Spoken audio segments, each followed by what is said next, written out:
So we have just found out the other day that Team Affinity Season 2 will be releasing in MLB the Show 21 on May 28th, just about 8 days from the day this is being recorded. What I'm going to do is I'm going to take a guess at what I think the card is going to be, just so you guys maybe have some preparation. We'll find out over this next week what kind of cards we're getting, and probably see some reveals and stuff. Also, I'm going to discuss what I think will be carrying over between Season 1 and Season 2, things we can kind of do beforehand to help us prepare in case we want to strategically get Season 2 done, and just some minor clarities about Team Affinity Season 2 that we found out in the community the other day. Let's do it. Before we get into the video, YouTube, I appreciate you all watching. In case you do not know me, my name is Scan. I do upload daily MLB the Show tips here on the channel to help you all get better at the game. Whether you're a new player or an old player, whatever you are struggling with, there should be a tip video on the channel for you, so hopefully you hit that subscribe button, maybe take a peruse around, see if there's anything that you like, things that will help you out with any issues you're having, and stuff like that.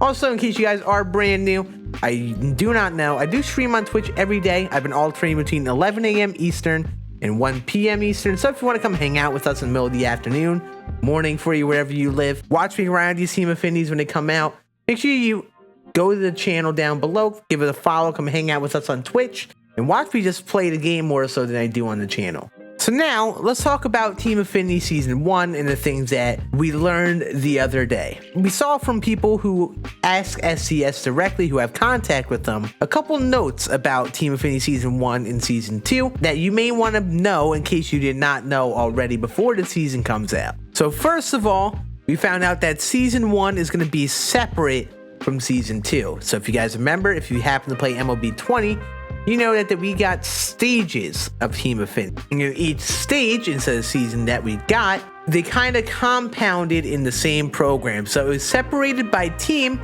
and when you completed stage 1, then you would be able to move on to stage 2. You had to complete stage by stage and progress your way through. So by this announcement, we know they're going to be separate. So instead, you don't have to go all the way to the end here to move on to the next program. All we have to do is just start Season 2 and we'll be able to access those cards right away. So if you are a little behind, if you don't have all of these done, things like that, don't worry. You won't need all of them to get Season 2 up and going and trying to get those cards right away. I know that was a general confusion with people, and that's a good thing that we found it out before the season came out, and at least while we have this week or so of buffer time before it comes out. Also, in case you did not complete Season 1, like I just said, it will be staying around. So in case you wanted to come back to a card that you really like, things like that, then there's no worries. You'll be able to complete Season 2 and Season 1 whenever you want. I'd like to guess this will be a pattern they keep going throughout the year. Those are a couple things that we got confirmed on Twitter the other day, and things that are definitely worth discussing before we talk about Season 2 and how we can kind of prepare for it properly. So now let's talk about this. What kind of cards can we expect for Season 2? First of all, they're going to be good cards. They're going to be higher overalls, very, very likely. They want to make sure the cards are very usable and actually very wanted cards at this point in the game. Obviously, we are about a month in, and not that these 88 overalls are bad because they're great cards, but on a lot of people's teams, these guys don't last long or even make many good teams. Not that they're bad, but there are higher overall players with better attributes and things like that that come into account. So in case you are looking to build your team and add a bunch of upgrades, this will be a great way to do it when it comes out in about a week. If you are thinking about grinding these showdowns, you may not want to do them unless you're very close to beating them all, just because these guys are going to be very usable very long, and you might as well focus that effort on the new season when it comes out. Also, I bet you a lot of the structure will remain the same. I bet you it will be divided by division again, and it'll have this similar kind of structure. They may add more cards. There will be packs like these Team Affinity packs and bomb packs and things that kind of entice you to complete them, and I bet you there will be missions like this, moments, a conquest map like that. You will be able to use March through October to get them done, and exchanges. And there may be a collection kind of thing. I wouldn't be entirely surprised if they added a collection award, or if you collect all 5 of the previous stages Team Affinity Diamonds, then you get a little bit of a bump up when the new season comes out. But that is not confirmed.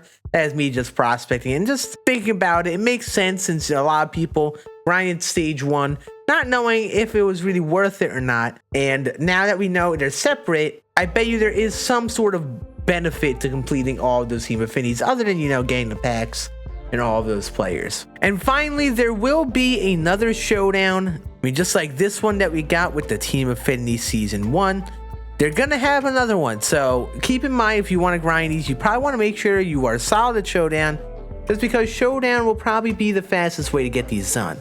However, I do have a video showing you guys how you complete Season 1 Team Affinity without doing the Showdown. It's a little more grindy, it's a little more time, but however, it is a thing you can do if Showdown really isn't the mode for you. But I really do recommend trying to practice getting good at this mode, because it will be very beneficial to completing this the most efficient way as possible. Finally, one last thing that we can do to prepare for this, in case you are someone who doesn't like to do Showdowns and you want to try to focus on getting your Team Affinities done quick, there's one aspect of the Team Affinity we can look at and try to play overly safe before the new one comes out. We have our exchanges, like our Showdowns where we exchange your vouchers. However, we also have our divisional exchanges where you can exchange players from that division and get star progress. And if you remember, if you happen to do this for stage 1, there were about 30 stars you can make progress for by exchanging. First of all, it would be a thing that you can only do once. You can only do these once in stage 1. I bet you it will be similar for stage 2, but it may not be bad to prepare just in case. And if you are a fan of a certain team, a certain player, you want to try to get them ASAP, you can anticipate them having an exchange similar to this involving the live series players, just because it is just a part of these Team Affinities. Usually there is a path to exchanging players in case that is for you. So if you are someone who doesn't like your Showdowns and you want a little bit of a shortcut, you should consider buying players from the division like your 84 golds, your 79 silvers, these players that are very efficient for exchanging and a lot more stub friendly. You may want to buy these kind of guys now while they're cheap, because when a new program comes out, I bet you a lot of people are going to want to be doing the exchanges as well, and they'll be buying them last second. So if you're smart, you are anticipating yourself needing to exchange cards for your Team Affinity, definitely buy these guys right now just in case their prices go up. But keep in mind, try to avoid guys that may be going up in the roster update and look for guys that may hold that overall. And also in general, keep in mind there is going to be a roster update on the 28th as well. So make sure when you are just gambling on a player and taking guys that you really think they're going to stay that overall, because the last thing you want to do is spend a lot of subs on, say, a silver and have them downgrade to bronze. And that is going to be it. Those are my points about Season 2 of Team Affinity that will be coming out on the 28th. Obviously, it's a little early on here, so we don't know the most information. We don't even know exactly what cards. I'm still guessing we're going to get future star cards from each team, because I bet you they're going to do something similar to last year, and this in general seems like the best avenue to release a whole bunch of those future star cards. So if there are any cards you want to see, things like that, make sure you comment them down below. I'd love to have this discussion in the comment section. Be prepared to grind out a bunch of these cards. These cards will be very good. You'll probably want to start them, maybe grind out a few of them to add to your team depending on what your team needs. And just in general, Team Affinity is a great avenue of earning cards all the money spent. If you do have any concerns and questions on Season 1, I do have a couple videos on the channel, like this one right up here, where I show you how to beat the Showdown and just in general get better at that Team Affinity Stage 1 Showdown, which will very much carry over into Season 2. And I will make updated information for that Showdown and for that stuff when it comes out, just so you guys can keep up to date and have the most updated tips for that new Showdown. I hope you guys enjoyed this video. Like I said, make sure you like the video if you learned something new and excited for Team Affinity Season 2. I appreciate you all watching. You all have a great rest of your day, and I'll see you all in the next video tomorrow. Deuces.